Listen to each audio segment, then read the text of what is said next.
আল্লাহু আকবার, আল্লাহু আকবার।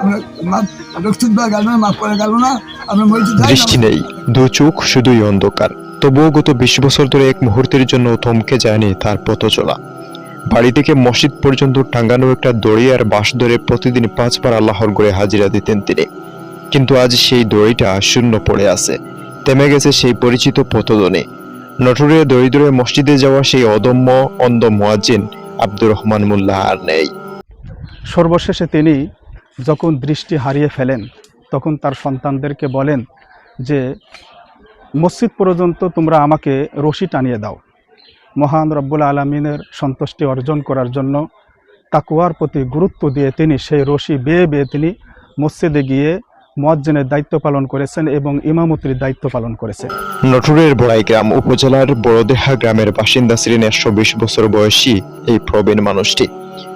গত রোববার সন্ধ্যায় বার্ধক্যজনিত কারণে নিজ বাড়িতেই শেষ নিঃশ্বাস ত্যাগ করেন তিনি। আজ সোমবার সকালে জানাজা শেষে তাকে দাফন করা হয়। তার প্রয়াণে পুরো এলাকায় নেমে এসেছে শোকের ছায়া। আমরা নগর ইউনিয়নবাসী আমরা কতটা মর্মাহত এবং শোকাহত। আমি আব্দুর রহমান চাচার বিদায়ী আত্মার মাগফিরাত কামনা করি। আব্দুর রহমান মোল্লার গল্পটা আর না মানার। প্রায় 2 দশক আগে এক দুর্ঘটনায় নিজের 2 চোখের দৃষ্টিশক্তি হারান তিনি। কিন্তু দৃষ্টিহীনতা তাকে ইবাদত থেকে দূরে রাখতে পারেনি।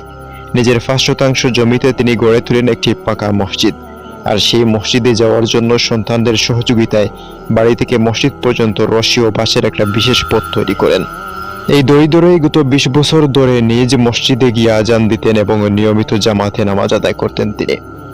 প্রবাদ আছে, মানুষ তার বিশ্বাসের সমান বড়। আব্দুর রহমান মোল্লা তার বিশ্বাসের জুড়েই অন্ধকার জয় করেছিলেন। আমরা যারা সুস্থ চোখ নিয়েও অনেক সময় মসজিদের পথ খুঁজে পাই না কিংবা ব্যস্ততার অজুহাতে ইবাদতে অবহেলা করি, তাদের জন্যই তিনি রেখে গেছেন এক বিশাল শিক্ষা। চোখের আলো না থাকলেও তার অন্তরের আলো ছিল প্রখর।